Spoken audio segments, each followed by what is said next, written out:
William Carey England యొక్క machinery అనేకమైనటువంటి దురాచారాల మీద ఆయన యుద్ధం చేశాడు. ఒక ఆత్మను రక్షించడానికి 21 సంవత్సరాలు పట్టిందంట. సతీ సగమం అనేటువంటిది ఉండేది. రాజా రామ్మోహన్ రాయ్ ఆధ్వర్యంలో ఈయన కూడా కలిసి భర్తను చనిపోతే ఏ కారణము చేత లేకుండా భార్యను ఆ చితిలోనే, ఆ మంటల్లోనే వేసేటువంటి వారు.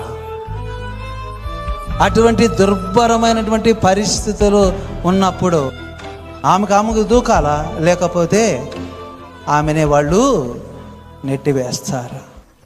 అటువంటి సంస్కృతిని, అటువంటి ఆచారములన్నిటిని కూడా బహిష్కరించినటువంటి వాడు, రూపుమాపినటువంటి వారు విలియం కేరీ గారు.